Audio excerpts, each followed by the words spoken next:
바닥에 있던 은자 10냥이 없어졌다. 자네가 가져갔느냐? 어머님, 소녀는 그런 일이 없사옵니다. 어머니, 저는 진작부터 저 여자를 의심하고 있었어요. 이 집에서 나가거라. 마님께서 이르시기를 아씨가 지니고 나간 물건이 있으실 것이라 되찾아오라 하시었습니다요. 나는 아무것도 가지고 나오지 않았네.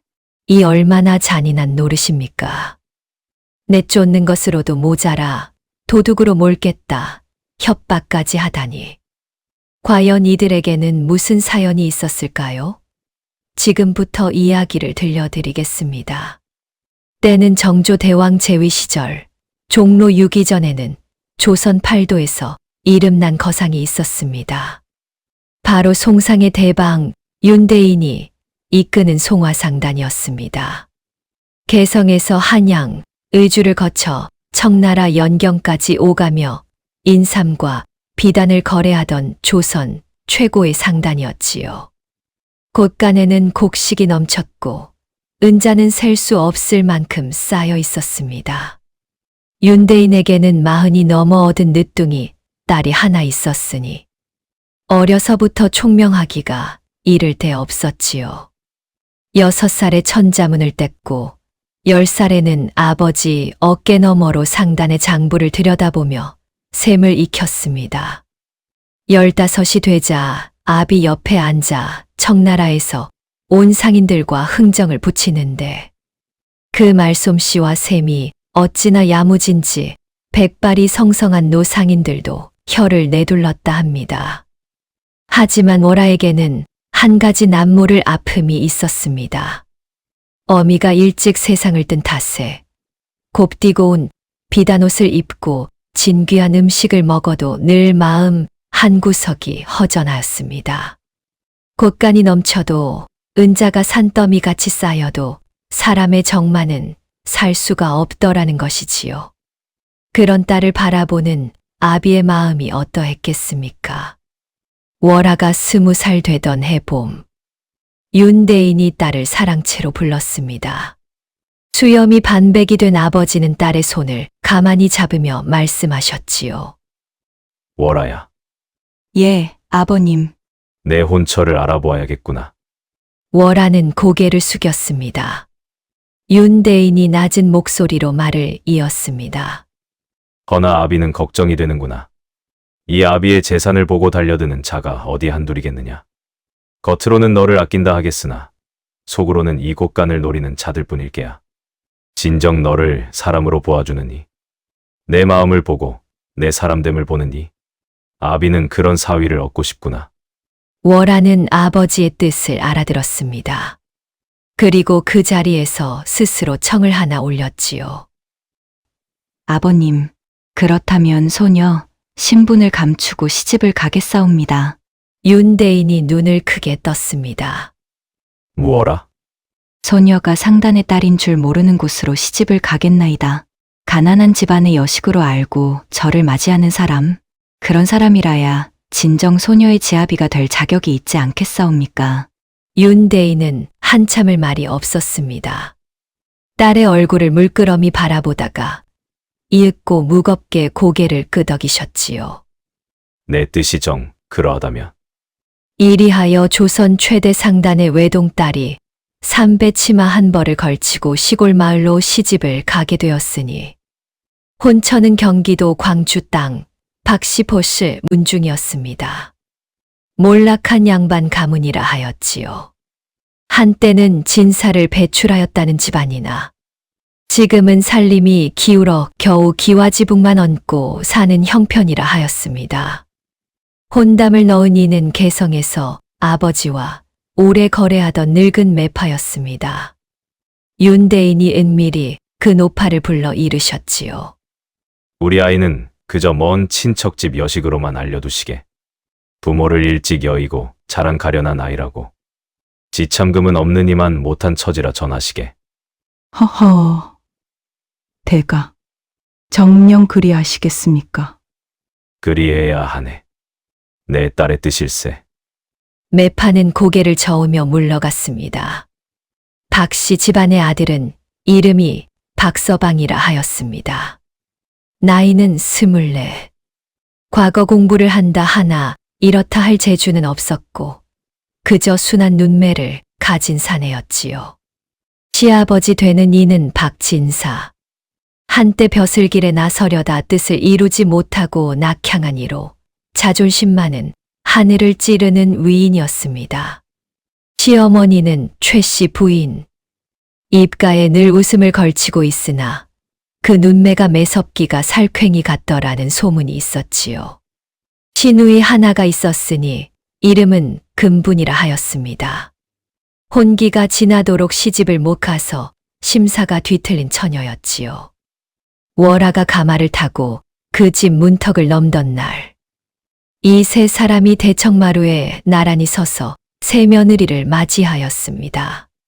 시어머니는 반가운 듯 웃으며 며느리의 손을 잡았지요. 먼 길 오느라 고생이 많았네. 이제 이 집이 자네 집이니 편히 지내게나. 월하는 다소곳이 절을 올렸습니다. 부족한 몸 잘 부탁드리옵니다, 어머님. 허나 그 순간 시어머니의 눈길이 새 며느리가 지고 온 초라한 보찜을 쓱 훑고 지나갔습니다. 지참금이라고는 무명 두 필과 은비녀 한 개. 그것이 전부였지요. 시어머니의 입가에 걸린 웃음이 아주 잠깐 서늘하게 굳어졌습니다. 옆에 서 있던 시누이 금분이 코웃음을 치며 소매자락을 획 돌리는 것이 월하의 눈에 똑똑히 보였습니다. 혼례를 치른 그 이튿날부터였습니다. 시어머니는 새벽 딸기 울기도 전에 며느리를 깨웠지요. 새아기, 오늘부터는 자네가 이 집 살림을 도맡아야 하네. 예, 어머님. 월하는 곱게 대답하고 몸을 일으켰습니다. 허나 이것이 살림이라기보다는 종살이의 시작이었음을 그때는 미처 몰랐던 것입니다.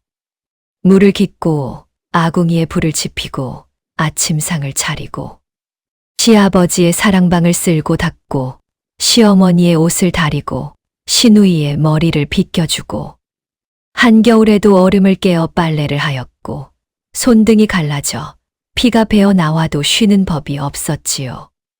박서방은 그저 방 안에서 책을 펴놓고 앉아있을 뿐 아내가 무슨 일을 하는지 눈길 한 번 주지 않았습니다. 간혹 마당에서 마주치면 어색하게 헛기침을 할 뿐이었지요. 한 번은 이런 일이 있었습니다. 시집 온 지 석 달쯤 되었을 무렵 월하가 저녁상을 늦게 올린 적이 있었지요.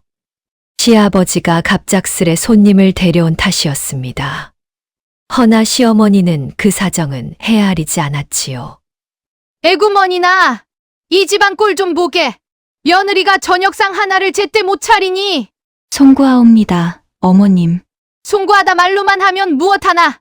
자네 그래 친정에서는 무얼 배우고 온 겐가. 밥 짓는 법도 제대로 못 배웠나? 옆에 있던 시누이 금분이 킥킥 웃으며 거들었지요. 어머님, 우리 새언니가 어디 배운 게 있겠어요? 지참금도 무명 두 필밖에 못 가져온 사람이. 월하는 고개를 숙였습니다. 버선 속에서 발가락을 꼭 오므렸지요. 눈시울이 뜨거워졌으나 눈물을 보이지 않으려 이를 악물었습니다. 사람의 진심을 보리라. 시집 오기 전 아버지 앞에서 다짐하였던 그 한마디를 월하는 하루도 잊은 적이 없었지요. 한 해가 지나고 두 해가 지나고 월하의 손은 나뭇가지처럼 거칠어졌고 곱던 얼굴에는 그늘이 지기 시작하였습니다. 허나 시댁 식구들의 태도는 갈수록 험해졌지요. 시어머니는 어느 날부터인가 월하가 시집 올 때 가져온 은비녀를 슬그머니 자신의 머리에 꽂고 다녔습니다.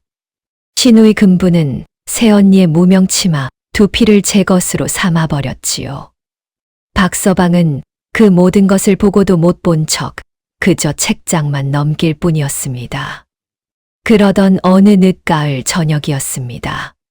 찬 바람이 문풍지를 흔들고 감나무 잎이 하나둘 마당에 떨어지던 무렵 월하가 부엌에서 저녁을 짓고 있는데 사랑채에서 시아버지의 헛기침 소리가 들려왔습니다. 부인, 이리 좀 오시오. 시어머니가 종종 걸음으로 사랑채로 향하였지요. 부엌 뒤편 얇은 흙벽 하나를 사이에 두고 월아의 귀에 시아버지의 은밀한 목소리가 들려왔습니다. 이보시오. 부인, 아무래도 저 아이를 오래 두어서는 아니 되겠소. 어인 말씀이시옵니까, 영감? 저 아이 친정이라는 것이 알아보니 아무것도 없는 빈털털이라 하지 않소. 이대로 두었다가는 우리 아들이 저 아이 하나 먹여 살리느라 평생을 허리가 휘어질게요. 자네가 알아서 잘 좀 하시오. 조용히 처리를 해야 할 것이오. 월아의 손에서 국자가 툭 하고 떨어졌습니다. 가슴이 철렁 내려앉았지요. 그 순간 부엌 창 밖으로 마른 감잎 하나가 스르르 떨어져 내렸습니다. 월아는 아궁이 앞에 그대로 주저앉았습니다. 허나 이상하게도 눈물은 나오지 않았지요. 다만 가슴 한복판에서 무언가 서늘한 것이 슥 지나갈 뿐이었습니다. 이날 밤 월아는 아궁이 앞에서 밤새 무슨 생각을 하였을까요? 늦가을 밤바람이 문풍지를 사납게 흔들던 그날, 월아는 아궁이 앞에 주저앉은 채 밤새 눈을 붙이지 못하였습니다. 시아버지의 그 서늘한 목소리가 자꾸만 귓가에 되살아났지요. 조용히 처리를 해야 할 것이오. 철이라니. 사람이 사람을 두고 어찌 그런 말을 입에 담을 수 있단 말입니까? 월아는 무릎을 끌어안고 앉아 사그라드는 인걸부를 하염없이 들여다보았습니다. 허나 이상하게도 무섭지가 않았지요. 다만 서러웠습니다. 친정의 그 넓은 곳간, 아버지의 따스한 손길, 청나라 상인들이 자신에게 깎듯이 절을 올리던 그 시절이 마치 전생의 일처럼 아득하게만 느껴졌지요. 이튿날 아침이었습니다. 시어머니가 부엌으로 들어서더니 여느 때와 달리 부드러운 목소리로 며느리를 불렀습니다. 새아기, 예. 어머님, 내 오늘부터는 자네에게 좀 더 큰일을 맡기려 하네. 월아는 고개를 들어 시어머니를 바라보았지요. 시어머니의 입가에는 웃음이 걸려 있었으나 그 눈빛만은 어제와 사뭇 달랐습니다. 뒷마당 겉간에 곡식이 쌓여 있질 않느냐. 그것을 자네가 장에 내다 팔아오너라. 장의 말씀이시옵니까? 그래. 요새 곡식값이 좋다 하니 한 섬에 30냥은 받을 수 있을 게야. 자네가 알아서 잘 흥정해 오게. 월아의 눈이 반짝 빛났습니다. 흥정이라. 월아가 누구입니까? 15살 때부터 청나라 상인들과 은자를 두고 흥정하던 그 월아가 아니겠습니까? 시어머니가 곡식 서너 섬을 내다 팔라 하니 이는 월아에게 있어 그야말로 손바닥 위의 일이었지요. 허나 월아는 겉으로 내색하지 않았습니다. 예. 어머님, 다녀오겠사옵니다. 다소곳이 대답하고 헛간으로 향하였지요. 곡식 섬을 살펴보니 벼서섬, 콩 2섬이었습니다. 월아는 그 자리에서 눈대중으로 무게를 가늠하고 손끝으로 나달을 몇 개 굴려보았지요. 벼는 상품이나 콩은 아직 덜 여물었구나. 벼는 한 섬에 32냥, 콩은 한 섬에 18냥은 받아야 옳다. 20년 상인의 딸로 자란 그 눈썰미가 종살이 3년에도 어디 가지 않았던 것이지요. 장터에 나가 월아는 야무지게 흥정을 붙였습니다. 곡물을 사려 몰려든 장사치들 앞에서 낮은 목소리로 조곤조곤 값을 매겼지요. 이 벼는 광주 땅 상등품이 올시다. 한 섬에 32냥이 아니고서는 내드릴 수가 없지요. 새댁이 셈을 아는구먼. 좋소. 32냥에 가져가리다. 콩도 18냥을 넉넉히 받아 팔았습니다. 도합 132냥. 시어머니가 예상한 값보다 20냥이나 더 받은 것이었지요. 월아는 그 은자를 곱게 무명보자기에 싸서 조심스레 품에 안고 집으로 돌아왔습니다. 그런데 말입니다. 집 마당에 들어서는 순간 월아의 발걸음이 저도 모르게 멈칫하였습니다. 대청마루 위에 시어머니와 시누이, 금분이 나란히 앉아 있었지요. 두 사람의 눈길이 며느리의 품 안에 있는 보자기를 향해 화살처럼 꽂혔습니다. 오, 우리 새아기가 왔구나. 얼마나 받아왔누? 시어머니의 목소리가 유난히 다정하였지요. 월하는 보자기를 풀어 대청마루에 올려놓았습니다. 132냥이옵니다, 어머님. 뭐라? 시어머니의 눈이 화등잔만하게 커졌습니다. 옆에 있던 시누이 금분이 은자를 세어보고는 입을 다물지 못하였지요. 어머니. 이거 132냥이 확실해요. 시어머니의 얼굴에 순간 야릇한 웃음이 번졌습니다. 허나 그 웃음은 며느리를 기특해 하는 웃음이 결코 아니었지요. 그날 밤이었습니다. 시아버지와 시어머니가 사랑채에서 마주 앉아 은밀히 말을 나누었습니다. 월아가 부엌에서 설거지를 하는 사이 두런거리는 목소리가 흘벽 너머로 새어 나왔지요. 영감, 저 아이 예사롭지 않사옵니다. 내 그러지 않아도 이상하다 생각하였소. 곡식 흥정을 저리 야무지게 하다니 저 아이 친정이 정말 빈털터리가 맞사옵니까? 매파의 말로는 그렇다 하였는데 시아버지가 잠시 뜸을 들이더니 목소리를 낮추었습니다. 어찌되었든 저 아이가 저리 셈에 밝다면 우리에게는 요긴한 일이오. 앞으로 집안의 재물은 모두 저 아이에게 맡깁시다. 맡긴다 하시고는 그 다음은 어찌하시렵니까? 시어머니가 은근한 목소리로 물었습니다. 시아버지가 낮게 헛기침을 하였지요. 에헴, 곡간이 두둑해질 때까지 부려먹은 연후에 그 뒤에 내치면 될 일이 아니오. 호호, 영감의 지혜는 언제나 하늘 같으시옵니다. 월하는 설거지하던 손을 그대로 멈추었습니다. 물이 뚝뚝 부뚜막 위로 떨어졌지요. 가슴이 서늘해졌으나 이번에는 눈물조차 나오지 않았습니다. 그래, 결국 이 사람들이 원하는 것은 처음부터 하나였구나. 그날 이후 집안의 살림 열쇠가 모두 월하에게 맡겨졌습니다. 꽃간 열쇠, 괴짝 열쇠, 문석괴 열쇠까지. 시어머니는 며느리를 앞세워 논밭을 사들이고 소작을 놓고 곡식을 사고 팔았지요.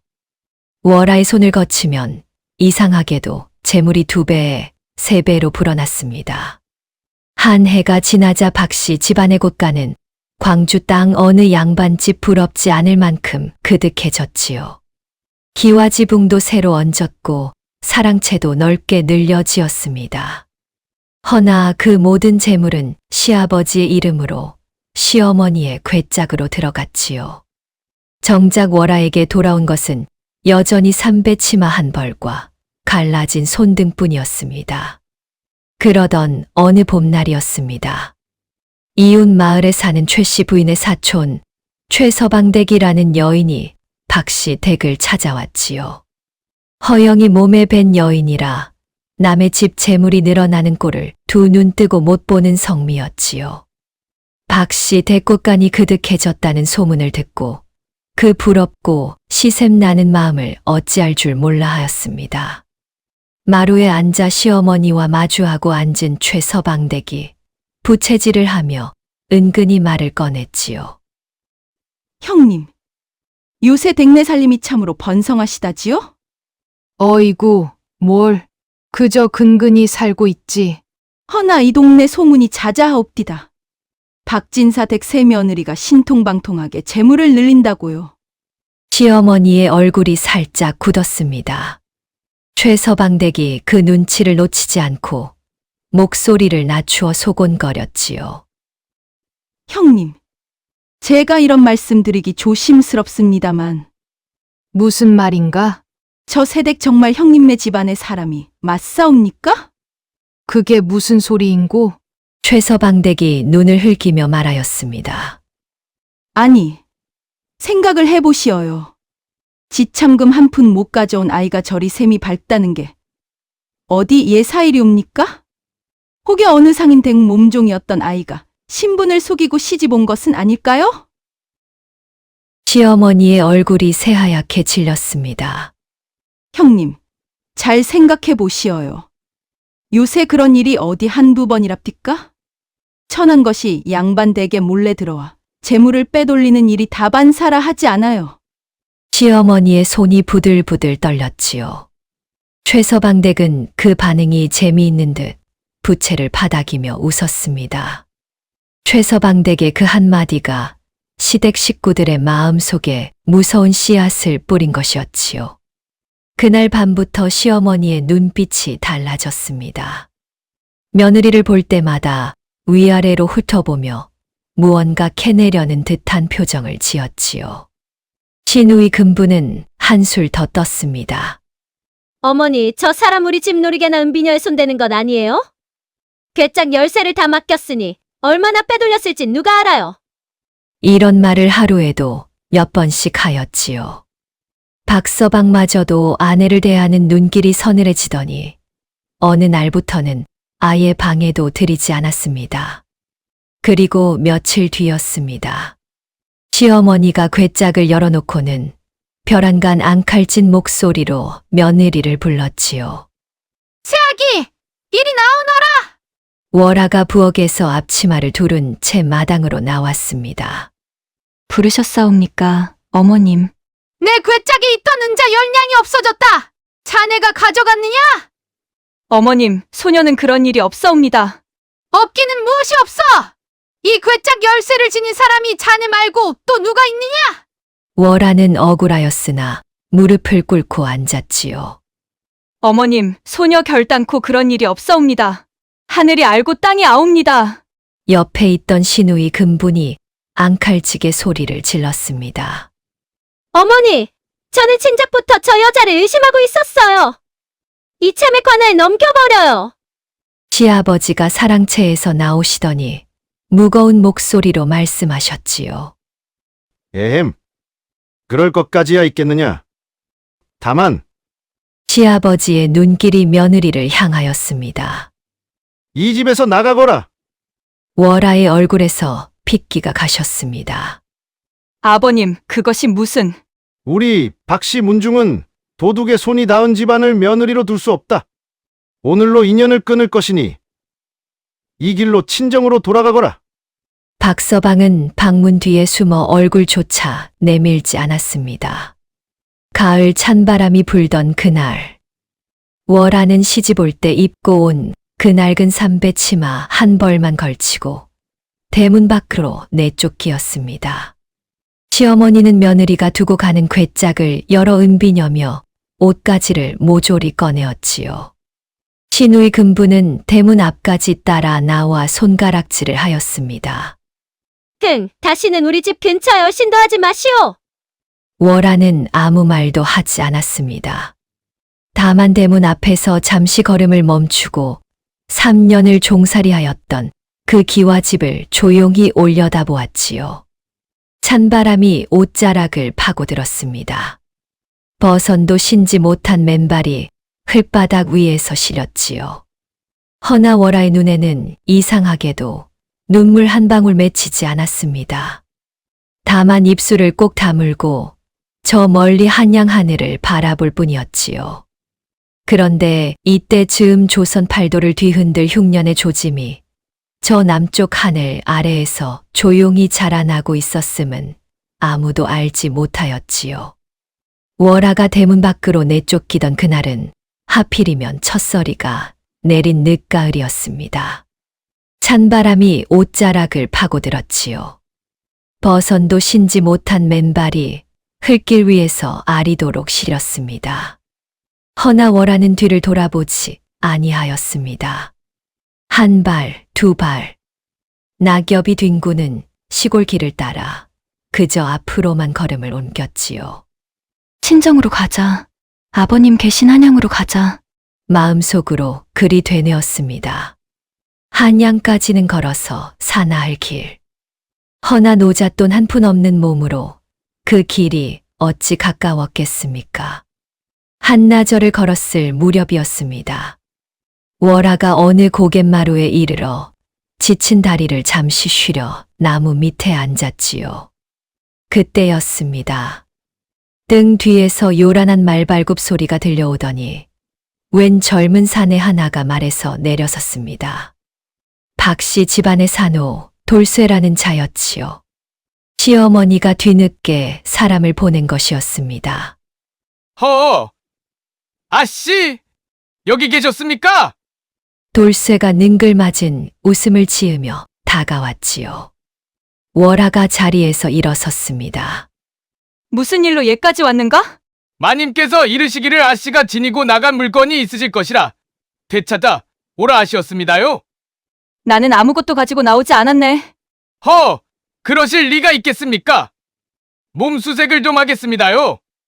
돌쇠가 무례한 손을 뻗어 월하의 보찜을 낚아채었습니다.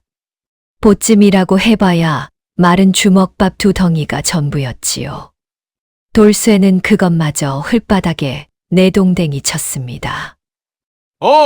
진짜 아무것도 없구먼. 허나 이자가 이대로 물러갔겠습니까? 돌쇠의 눈길이 월하의 손가락을 향하였지요. 거기에는 어미의 유품으로 지녀온 얇은 은가락지 하나가 끼워져 있었습니다. 오호라! 저건 놓치셨나 봅니다요. 이것은 내 어미의 유품일세. 다른 것은 다 가져가도 이것만은. 마님 명이십니다요. 돌쇠가 거칠게 손을 뻗어 월하의 손가락에서 가락지를 빼앗아갔습니다. 얼마나 세게 잡아당겼는지 월하의 손가락 살갗이 벗겨져 피가 배어 나왔지요. 돌쇠는 은가락지를 품에 챙기고 말에 훌쩍 올라탔습니다. 허나 그자의 심보는 그것으로도 끝이 아니었지요. 참! 아씨! 마님께서 한 말씀 더 전하라 하시었습니다요. 무슨 말인가? 이 근방 마을 어디에도 얼씬거리지 말라 하시었습니다. 만일 아씨가 이 근방에서 밥 한 술이라도 얻어먹었다는 소문이 들리면 돌쇠가 희죽 웃었습니다. 관아의 도둑으로 고하시겠다 하시었습니다요. 월하의 얼굴이 하얗게 질렸습니다. 무어라? 그럼 소인은 이만! 돌쇠는 말고삐를 잡아채더니 흙먼지를 일으키며 왔던 길로 되돌아갔지요. 월하는 그 자리에 우두커니 서 있었습니다. 찢어진 손가락에서 흐른 피가 낙엽 위로 뚝뚝 떨어졌지요. 이 얼마나 잔인한 노릇입니까? 내쫓는 것으로도 모자라 도둑으로 몰겠다 협박까지 하다니. 이제 월하는 이 근방 어느 집 처마 밑에서도 몸을 녹일 수가 없게 된 것이었습니다. 주먹밥 한 술을 얻어먹었다가 도둑으로 몰리면 조선의 법도로는 곤장백대를 맞아야 하는 신세가 되는 것이지요. 월하는 흙바닥에 떨어진 주먹밥을 주었습니다. 흙을 대충 털어내고 한 입 빼어 물었지요. 허나 목이 메어 넘어가지가 아니하였습니다. 아버님, 이 딸이 아버님 뜻을 어긴 것이옵니까? 사람의 진심을 보겠다 하였던 이 딸이 결국 사람의 악심만 확인하고 일이 돌아가는 것이옵니까? 목구멍에서 뜨거운 것이 치밀어 올랐지요. 허나 월하는 이를 악물었습니다. 우는 것도 사치라 여겼습니다. 그렇게 다시 길을 걷기 시작하였을 때였습니다. 하늘이 갑자기 어두워지더니 진눈깨비가 흩날리기 시작하였지요. 가을이 다 가기도 전에 첫눈이 내린 것이었습니다. 바람은 갈수록 매섭게 몰아쳤고 진눈깨비는 이내 한방눈으로 바뀌었습니다. 버선도 신지 못한 맨발이 눈길에 푹푹 빠졌지요. 발가락의 감각이 사라지기 시작하였습니다. 한 걸음, 또 한 걸음. 월하는 어금니를 꽉 물고 앞으로 나아갔습니다. 허나 얼마 못 가 다리에 힘이 풀렸지요. 털썩. 월하는 눈길 위에 쓰러졌습니다. 가물가물해지는 정신 속에서 월하는 아버지의 얼굴을 떠올렸습니다. 수염이 반백이 된 아버지가 사랑채에서 자신의 손을 잡고 이르시던 그 말씀. 월아야. 이 아비는 내가 그저 편히만 살기를 바란다. 아버님, 소녀가 아버님 뜻을 어겼사옵니다. 사람을 잘못 보아 이 지경이 되었사옵니다. 월하는 흐릿해지는 눈으로 저 멀리 하늘을 바라보았습니다. 눈송이가 얼굴 위로 사뿐사뿐 내려앉았지요. 소녀는 아직 죽을 수 없사옵니다. 저 사람들의 진짜 얼굴을 세상이 알기 전까지는. 가슴 깊은 곳에서 한 줄기 뜨거운 것이 솟구쳐 올랐습니다. 월하는 눈길에 박힌 두 손으로 언 땅을 짚고 이를 악물며 다시 몸을 일으켰지요. 바로 그때였습니다. 저 멀리 눈보라 속에서 희미하게 등불 하나가 흔들리는 것이 보였습니다. 거기 니시오.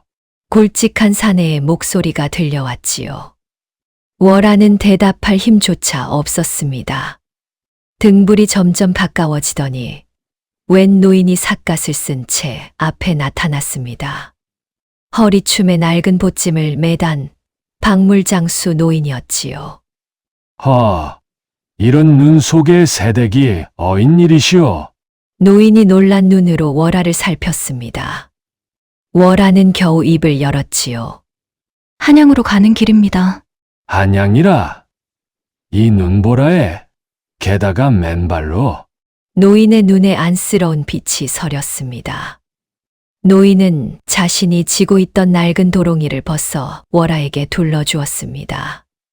그리고 보찜에서 집신 한 켤레를 꺼내 신겨주었지요. 이 근방 오리쯤에 주막이 하나 있소이다. 거기까지만 갑시다. 이 늙은이가 부축해드리리다. 어르신, 소녀는 갚을 것이 없사옵니다. 허허, 무슨 그런 말씀을. 사람이 사람을 돕는 것이 어찌 값을 매길 일이오.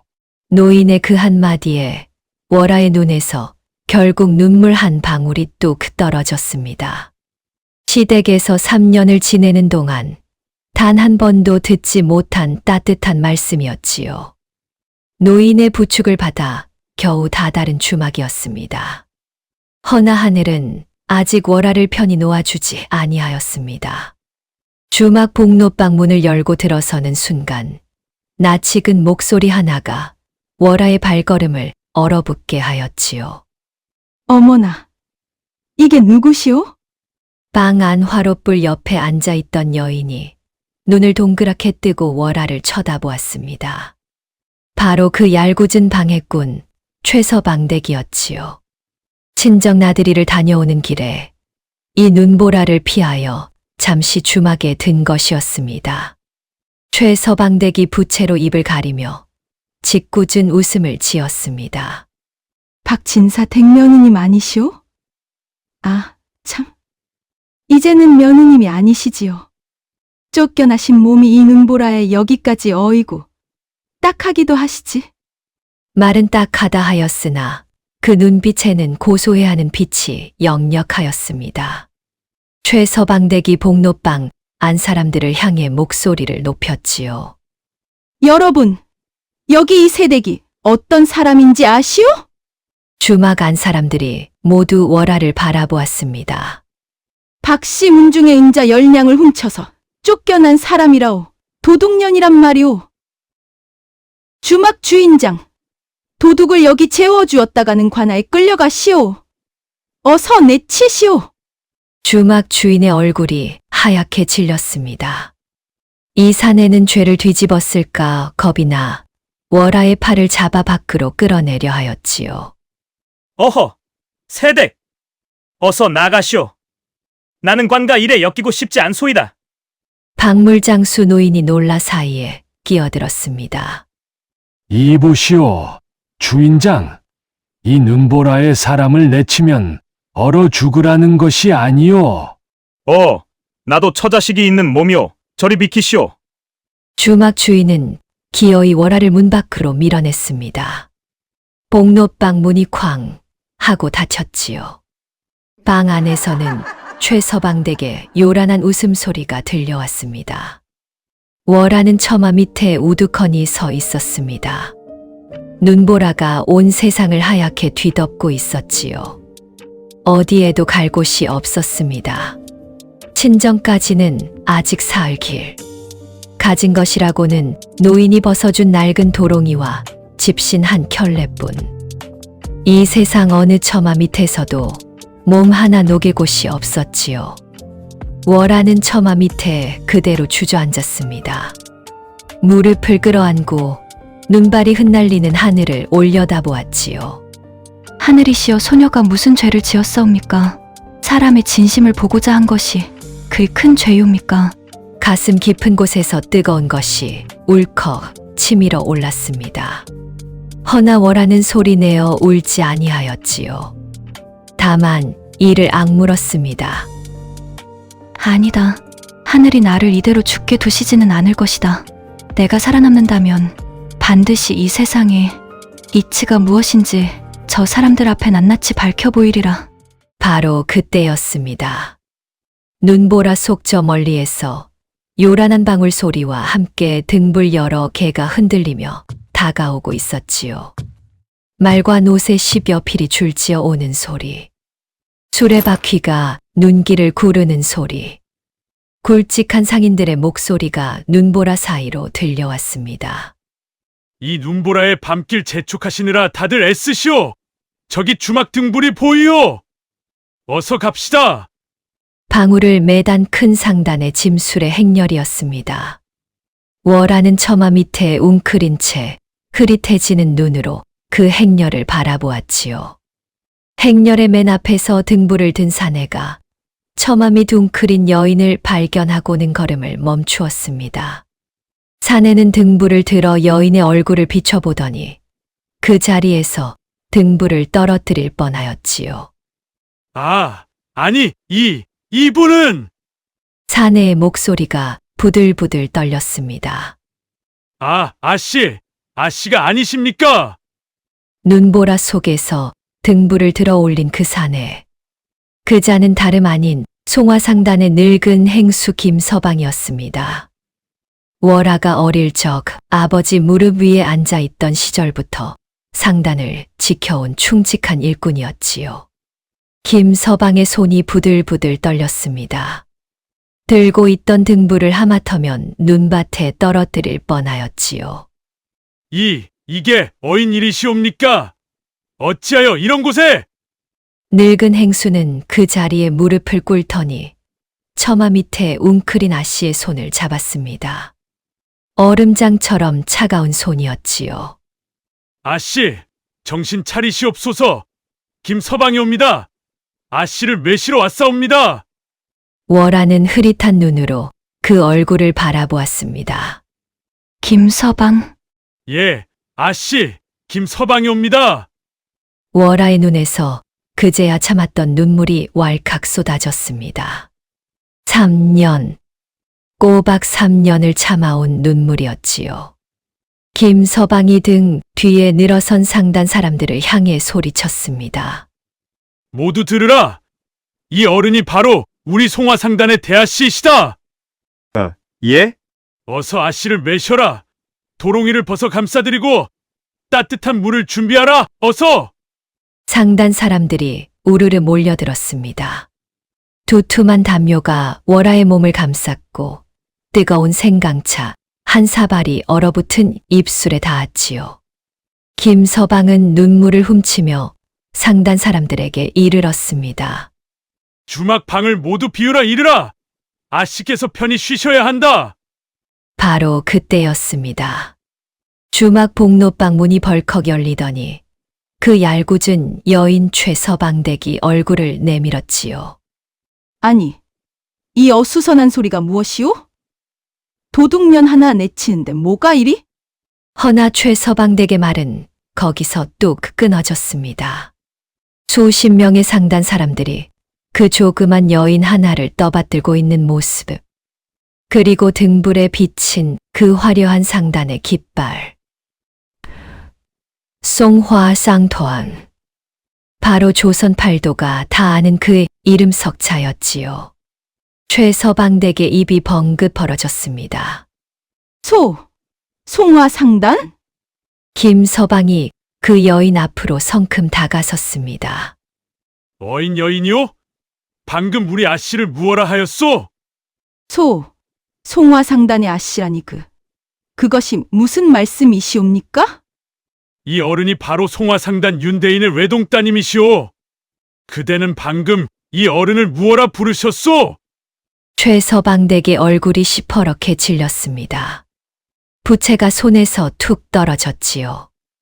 이 여인이 몇 해를 두고 시기하며 손가락질하였던 그 며느리가 한마디 말로 조선 팔도 곡물값을 뒤흔든다는 그 송화상단의 대아씨였다니. 최서방댁은 그 자리에 풀썩 주저앉고 말았습니다. 세상일이 이리 얄궂은 것입니다. 남의 등을 떠밀던 손가락이 어느 순간 자기 얼굴을 가리키게 되는 것이지요. 허나 월하는 그 여인을 향해 아무 말도 하지 않았습니다. 다만 조용히 눈을 감고 김서방의 부축을 받아 복로방으로 들어갔지요. 이튿날 아침이었습니다. 밤새 뜨거운 아랫목에서 몸을 녹인 월하가 겨우 자리에서 일어났습니다. 김서방이 방문 밖에 다소곳이 무릎을 꿇고 앉아 있었지요. 아씨, 편히 주무셨사옵니까? 김서방, 어찌 그 눈보라 속에서 나를 찾아냈는가? 김서방의 눈에 다시 눈물이 그렁그렁 맺혔습니다. 아씨, 실은 늙은 행수가 무거운 목소리로 입을 열었지요. 대감마님께서 병환이 깊으시옵니다. 월하의 손에서 찻잔이 흔들렸습니다. 석 달 전부터 자리에 누우셨사옵니다. 아씨를 그리워하시며 하루에도 12번씩 아씨 이름을 부르시옵니다. 아버님이 저희가 여러 상단 사람을 팔도에 풀어 아씨의 행방을 수소문하고 있었사옵니다. 어제 이 눈보라 속에 우연히 이 주막에 든 것이 실로 하늘의 뜻이 아닐 수 없사옵니다. 월하는 두 손으로 얼굴을 감쌌습니다. 아버님 이 못난 딸이 김서방이 조심스레 말을 이었지요. 아씨, 어서 한양으로 매시겠나이다. 대감마님께서 아씨를 배웠기 전에는 눈을 감으실 수 없다 하시옵니다. 그날로 상단의 가마 하나가 준비되었습니다. 월하는 그 가마에 몸을 싣고 한양길에 올랐지요. 가마 곁에는 김서방이 말을 몰고 따랐고 그 뒤로 상단에 짐술에 10여 대가 줄지어 따라 붙었습니다. 지나는 길목마다 사람들이 걸음을 멈추고 바라보았지요. 저 상단이 그 유명한 송화상단이라오. 그런데 저 가마 안에는 뉘가 계신고? 모르지. 허나 김행수가 저리 정성껏 매시는 것을 보면 필시 귀한 어른이신게야. 허나 그 가마 안에 앉은 여인이 바로 사흘 전 눈보라 속에 맨발로 쫓겨난 그 며느리였다는 사실을 아는 사람은 몇 되지 아니하였습니다. 한양에 다다른 것은 사흘 뒤였습니다. 종로 6기전을 지나 송화상단 대문 앞에 이르니 마당 가득 상단 식솔들이 몰려나와 무릎을 꿇었지요. 아씨, 어서 오시옵소서. 아씨, 무사히 돌아오시니 감읍하옵니다. 월하가 가마에서 내리자 늙은 유모가 달려와 아씨를 붙들고 통곡을 하였습니다. 아이고, 아씨, 이 갈라진 손 좀 보시오. 이 마른 얼굴 좀 보시오. 이 늙은 유모가 아씨 얼굴을 다 몰라볼 뻔하였습니다. 월하는 유모를 가만히 안아주었지요.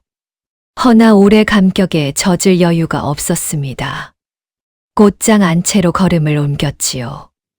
아버지 윤대인이 누워 계신 방문을 열었을 때 월하의 심장이 철렁 내려앉았습니다. 한때 그리 우람하시던 아버지의 몸이 이불 속에서 마른 나뭇가지처럼 야위어 계셨지요. 아버님, 윤대인이 힘겹게 눈을 뜨셨습니다. 월하냐? 예, 아버님, 소녀요입니다. 윤대인의 마른 손이 딸의 얼굴을 더듬었지요. 거친 손끝에 딸의 갈라진 볼이 만져지자 노인의 눈에서 눈물이 주르르 흘러내렸습니다. 이 아비가 널 그 집에 보낸 것이 아니옵니다, 아버님. 소녀가 청한 일이옵니다. 아니다. 아비의 잘못이다. 사람을 잘못 본 아비의 죄이다. 부녀는 그리 손을 마주 잡고 한참을 말없이 눈물만 흘리었습니다. 그날 밤이었습니다. 윤대인이 딸의 손을 잡고 조용히 말씀하셨지요. 월하야, 예, 아버님. 이 아비가 오래 살지 못할 것 같구나. 아버님, 어찌 그런 말씀을. 들으라. 이 아비가 지금 너에게 하나 청할 것이 있다. 말씀하시옵소서. 윤대인의 눈에 마지막 힘이 실렸습니다. 이 송화 상단을 내가 맡거라. 이 아비가 평생 지어온 이 상단이다. 발도 곡물을 움직이고 청나라 연경까지 은자가 오가는 이 곳간을 이제 내가 지어야 한다. 월하는 고개를 저었습니다. 아버님, 소녀는 여자의 몸이옵니다. 조선 땅의 여인이 대방다방이 된 예가 어디. 허, 윤대인이 마른 웃음을 지으셨지요. 월하야. 이 아비가 30년 상인 노릇을 하며 배운 것이 하나 있다. 무엇이옵니까? 장사에는 사내와 계집이 없느니라. 오직 사람과 사람이 있을 뿐이다. 내 셈은 이 아비를 뛰어넘은 지오래이다. 내 마음은 이 아비가 평생 갖지 못한 것이다. 너라면 이 아비보다 더 훌륭한 대방이 될 것이다. 월하의 눈에서 뜨거운 눈물이 다시 흘러내렸지요. 아버님, 약조하겠느냐? 예, 약조하옵니다. 윤대인이 조용히 눈을 감으셨습니다. 입가에는 편안한 웃음이 걸려 있었지요. 그리고 이래 뒤 윤대인은 딸의 손을 잡은 채 조용히 세상을 드셨습니다. 한양 종로의 곡소리가 울렸지요. 조선 팔도의 상인들이 문상을 왔고 청나라 연경에서까지 조객되어 거의 달려왔습니다. 장례를 치른 그 이튿날 월하는 상복상포를 입은 채 송화상단의 대청마루에 올랐습니다. 늙은 행수 김서방이 그 앞에 무릎을 꿇었지요. 대방 마님, 이제부터 송화상단은 마님의 것이옵니다.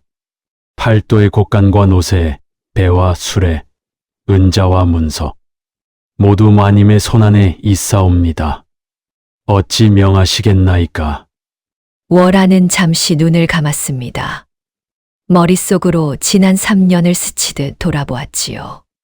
시집 온 첫날의 그 서늘한 웃음, 새벽마다 얼음을 깨던 그 시린 손, 내쫓기던 날 자신을 향한 그 손가락질, 그리고 눈보라 속 처마 밑에서 홀로 다짐하였던 그 한마디. 세상의 이치가 무엇인지 낱낱이 밝혀 보이리라. 월하는 눈을 떴습니다. 김서방, 예, 마님. 오늘부터 송화상단은 새로운 원칙 하나를 세울 것이다. 말씀하시옵소서. 우리 상단은 앞으로 값을 후하게 쳐서 곡식은 백성이 먹을 만한 값으로 팔 것이다. 흉년이 들면 곡간을 여러 죽을 쏘어 나누고 풍년이 들면 곡식을 사들여 다음 해를 대비할 것이다. 장사꾼이 남는 것을 좇는 것은 마땅한 일이나 백성의 눈물 위에 은자를 쌓는 것은 도리가 아니다. 우리 송화상단은 이 원칙을 어긋난 일이 없을 것이다. 김서방의 눈에 뜨거운 것이 어렸습니다. 마님, 대감마님께서 하늘에서 이 말씀을 들으시면 얼마나 흡족해 하시겠나이까. 바로 그 무렵이었습니다. 저 남쪽 삼남산 난 지방에서 급한 파발바이 뽀이 올라왔습니다. 큰일이요. 호남 땅에 가뭄이 들었소. 벼가 다 타 죽었다 하오. 이어 또 하나의 파발. 영남에도 큰 홍수가 났소. 논밭이 다 떠내려갔다 하오. 김서방의 얼굴이 하얗게 질렸지요. 마님 이는 예사실이 아니옵니다. 조선 팔도의 대흉년이들 조짐이옵니다. 곡물값이 폭등할 것이옵니다. 백성들은 굶주리고 곡간을 지닌 자들은 값을 10배로 매겨 폭리를 취하려 들 것이옵니다. 월하는 조용히 창밖을 바라보았지요. 가을 하늘에 마른 바람이 불고 있었습니다. 그 바람을 타고 저 남쪽에서 실려온 뜨거운 흙먼지 냄새가 코끝을 스쳤지요. 한편 그 무렵 경기도 광주 땅의 박씨 집안에서는 시아버지 박진사가 마당에 서서 남쪽 하늘을 바라보며 헛기침을 하였습니다. 부인. 삼남의 흉년이 들었다 하오. 어머, 그러하옵니까? 우리 곳간에도 곡식이 넉넉지 아니한데 이 일을 어찌한다. 시어머니가 웃음을 지으며 대답하였지요. 영감, 무슨 걱정이시옵니까?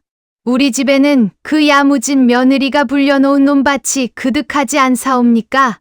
허나 그것만으로는 부족하지 않겠소. 이참에 큰 상단 하나와 연을 대어 곡식을 대량으로 사들여 두어야 할 것이오. 어느 상단을 말씀이시옵니까? 박진사가 자신 있게 대답하였습니다. 팔도 곡물을 좌우하는 곳이 어디이겠소? 한양의 그 송화상단 아니겠소? 시어머니가 손뼉을 치며 웃었지요. 어머, 참 좋은 생각이시옵니다. 어서 사람을 보내어 보시어요. 조선 팔도에는 미증유의 대흉년이 들었지요. 호남에는 가뭄이, 영남에는 홍수가, 관서 지방에는 메뚜기 떼가 창궐하였습니다. 논밭이 갈라지고 벼가 다 죽고 곡식 한 토를 구하기가 하늘의 별 따기가 되었지요. 한양 저작거리에서는 쌀 한 대에 20냥을 부르는 자가 나타났고 지방 장터에서는 어미가 젖먹이를 안고 곡식 한 돛박에 매달려 우는 광경이 흔하였습니다. 바로 이 무서운 봄에 한양 종로 6.2 전 한복판 송화상단의 대문이 여느 때와 다르게 활짝 열렸습니다. 대문 앞에 큰 나무 방방이 하나 걸렸지요. 백성이 굶으면 상인의 은자가 무슨 소용이랴. 우리 송화상단은 오늘부터 곳간을 열어 곡식을 평년값으로 내어놓는다. 그 글씨 아래에는 대방마님 월하의 낙관이 선명히 찍혀 있었습니다. 조선 팔도가 발칵 뒤집혔지요. 세상에, 이런 상단이 어디 있단 말인가? 송화상단이 곡식을 평년값으로 내어놓는다 하네. 거기 대방이 젊은 여인이라 하던데 그마님이 이런 결단을 내리셨다지 뭐야. 굶주린 백성들이 한양으로 몰려들었습니다. 송화상단의 곳간 앞에는 새벽마다 죽을 얻으려는 사람들의 줄이 10비를 넘었지요. 월하는 몸소 앞치마를 두르고 큰 가마솥 앞에 서서 죽을 나누었습니다. 늙은 유모가 곁에서 눈물을 훔치며 만류하였지요. 마님, 이 일은 아랫사람에게 시키셔도 될 일이 아니옵니까? 월하는 조용히 웃으며 대답하였습니다. 유모, 내가 눈보라 속에 처마 밑에서 떨어보지 아니하였다면 어찌 이 사람들의 시린 손을 알 수 있었겠는가. 바로 그 무렵이었습니다. 경기도 광주 땅 박씨 집안에서는 곳간이 텅텅 비어가고 있었지요. 한 해 전 새 며느리를 내쫓은 그날부터 이상하게도 집안일이 하나둘 꼬이기 시작하였던 것입니다. 새로 들인 소작이 흉년에 다 망하였고 사들인 논밭은 홍수에 다 떠내려갔지요. 시아버지 박진사가 사랑채에서 부인을 불러 세웠습니다. 부인, 이 일을 어찌한단 말이오? 곳간에 곡식이 한 섬도 남지 아니하였소. 시어머니의 얼굴이 하얗게 질렸지요. 영감, 저 아랫마을 김진사댁은 곳간에 곡식이 그득하다 들었사옵니다. 그 댁에 사람을 보내어. 허! 김 진사가 우리에게 곡식을 내어주겠소? 지난 가을 그 집 본사에 우리가 부조를 얼마나 인색하게 하였는데 내 생각에는 한양에 송화상단에 사람을 보내는 수밖에 없을 것이오. 시어머니의 눈이 반짝 빛났습니다. 참, 영감. 송화상단이라면 요새 곡식을 평년값에 내어준다 하지 않사옵니까? 그렇소. 우리 같은 양반 집안에는 좀 더 후한 값으로 내어주지도 모르오. 어서 서찰 한 통을 지어 보내시지요. 박진사는 그 자리에서 붓을 들었습니다. 먹을 갈고 정성껏 서찰을 지었지요. 경기도 광주 진사 박모가 한양 송화상단 대방께 삼가 아뢰옵나이다. 저희 집안이 대대로 사대부 실다후의 문중이오라. 흉년에도 격에 맞는 곡식이 필요하옵니다. 하오니 벼백섬을 특별히 후한 값에 내어주시기를. 박진사는 서찰을 다 짓고 산호 돌쇠를 불러 이르렀지요. 이 서찰을 한양 송화상단에 전하고 오너라. 대방마님께 직접 전하되 우리 집안이 광주의 명문가임을 잘 아뢰어라. 예. 나리. 돌쇠는 서찰을 품고 한양으로 떠났습니다. 돌쇠가 송화상단 대문 앞에 다다랐을 때 그자는 눈을 휘둥그레 떴지요. 대문 앞에 늘어선 사람들의 행렬이 10리를 넘었고 죽을 나누는 가마솥에서는 김이 무럭무럭 올랐습니다. 돌쇠는 문지기에게 다가가 어깨를 으쓱하며 말하였지요. 이보시오. 나는 경기도 광주 박진사 어른의 사람이오. 대방마님께 급히 전할 서찰이 있으니 어서 안내하시오. 문지기가 잠시 안으로 들어갔다 나오더니 뜻밖에도 공손히 절을 하였지요. 대방마님께서 손수 뵙겠다 하시옵니다. 이리 들어오시지요. 돌쇠는 콧대가 한 뼘은 높아진 채 대청마루 앞에 이르렀습니다. 허! 우리 나리 이름값이 이리 대단할 줄이야. 대청마루 위 큰 병풍 앞에 곱게 남색 치마 저고리를 갖춰 입은 여인 하나가 앉아 있었지요. 머리에는 은비녀 대신 소박한 나무 비녀를 꽂았고 얼굴에는 옅은 그늘 하나 없이 맑은 빛이 흘렀습니다. 돌쇠가 무릎을 꿇고 서찰을 올렸지요. 대방마님, 광주 박진사 어른의 서찰이옵니다. 여인이 조용히 서찰을 받아 펼쳤습니다. 그리고 천천히 고개를 들어 산호의 얼굴을 지그시 바라보았지요. 돌쇠는 그 눈길에 어쩐지 등골이 서늘해졌습니다. 어디선가 본 적 있는 눈이었지요. 허나 지체 높은 대방마님을 자기 같은 하찮은 산호가 어디서 배웠을 리가 있겠습니까? 돌쇠는 얼른 고개를 조아렸습니다. 여인이 조용히 입을 열었지요. 돌쇠라 하였느냐? 돌쇠의 어깨가 움찔하였습니다. 소인의 이름을 어찌? 고갯마루에서 은가락지를 빼앗아 가던 그 손이 아직도 성하더냐? 돌쇠의 얼굴이 새하얗게 질렸습니다. 고개를 번쩍 들었지요. 그리고 그제야 알아보았습니다. 병풍 앞에 앉은 그 대방마님의 얼굴이 1년 전 눈보라 속에 자신이 은가락지를 빼앗은 바로 그 며느님의 얼굴이었다는 사실을. 아씨. 마님. 돌쇠는 그 자리에서 대청마루에 이마를 찧었습니다. 소인이 죽을 죄를 지었사옵니다. 살려주시옵소서. 월하는 조용히 눈을 감았습니다. 한참 후에야 다시 입을 열었지요. 돌쇠야, 예, 마님.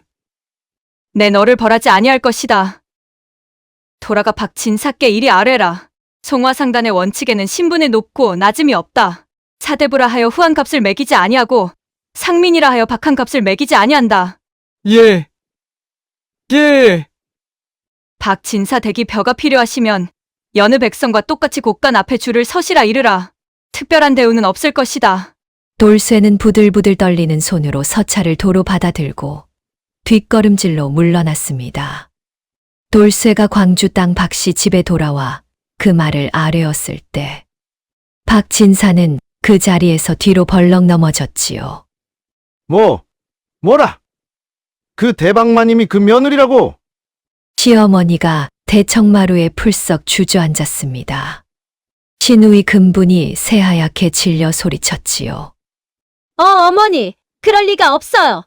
그 사람은 지참금도 없던. 허나 돌쇠는 눈물을 뚝뚝 흘리며 대답하였습니다. 소인이 두 눈으로 똑똑히 배웠사옵니다요. 병풍 앞에 앉으신 그 대방마님이 바로 우리 아씨였사옵니다. 박진사는 한참을 넋을 놓고 앉아 있다가 이윽고 이를 부드득 갈았지요. 에이! 이렇게 된 이상 내가 직접 한양으로 가서 사정을 하는 수밖에. 허나 하늘의 저울은 박씨 집안에 그런 여유조차 허락하지 아니하였습니다. 바로 그 이튿날이었지요. 광주 관아에서 포졸들이 몰려 나왔습니다. 박진사는 문 열라. 관아의 명이다. 박진사가 사색이 되어 대문을 열었습니다. 포졸의 우두머리가 두루마리를 펼치며 큰 소리로 읽었지요. 광주 유생김 아무개의 고발장에 이르기를 박진사가 지난 3년간 소작인들에게 곡식을 강제로 빼앗고 세금을 이중으로 물렸으며 며느리를 종처럼 부려 재물을 축적하였다 하니 이는 사대부의 도리에 크게 어긋나는 일이라. 박진사의 다리가 후들거렸습니다. 고발이라니, 그것이 누구이? 포졸이 냉랭히 대답하였지요. 성 아무개, 김 아무개, 이 아무개 등 이 마을 소작인 30여 호가 연명으로 올린 고발장이다. 관가의 소환에 응하라. 박씨 집안이 며느리를 종처럼 부리던 그 3년. 소작인들의 곡식을 빼앗고 이웃의 논밭을 헐값에 사들이고 백성들의 눈물을 짜내던 그 모든 일이 낱낱이 관아에 기록되고 있었던 것입니다. 다만 박씨 집안이 워낙 위세를 부리던 탓에 마을 사람들이 감히 입을 열지 못하였을 뿐이었지요. 허나 이제 그 며느리가 조선 최대 상단의 대방이 되었다는 소문이 광주 땅에 퍼지자 마을 사람들의 굳어있던 입이 하나둘 열리기 시작한 것이었습니다. 관아의 조사는 엄중하였습니다. 박진사가 지어온 죄가 하나둘 밝혀졌지요. 강제 곡식 강탈, 세금 이중 징수, 소작인 학대, 며느리 재산 갈취. 죄목은 10가지가 넘었습니다. 관가에서는 박진사에게 곤장 80대와 함께 재산의 절반을 몰수하는 벌을 내렸지요. 박씨 집안의 그 크던 기와집은 2년을 못 넘겨 남의 손에 넘어갔습니다. 시어머니 최씨 부인은 화병으로 자리에 누웠고 신우이 근부는 혼처가 다 끊기어 늙은 호라비에 후처로 겨우 시집을 갔지요. 박서방은 뒤늦게 잘못을 깨닫고 아비를 원망하며 홀로 산사로 들어갔다 합니다. 그리고 그 얄궂은 방해꾼 최서방댁은 박씨 집안의 몰락을 옆에서 지켜보다가 저 역시 사기 사건에 휘말려 남편이 관아에 잡혀갔다지요. 말 그대로 인과응보. 하늘의 저울이 어긋난 적이 없다는 옛말 그대로였습니다. 한편 월아는 그 후로도 오래도록 송화상단의 대방으로서 조선 팔도의 공무를 움직였습니다. 흉년이 들면 곳간을 여러 죽을 쑤어 나누었고 풍년이 들면 곡식을 사들여 다음 해를 준비하였지요. 임금께서 이 소식을 들으시고 크게 감동하시어 친히 어필을 내리셨습니다. 의녀상인, 의로운 여인상인이라는 뜻이었지요.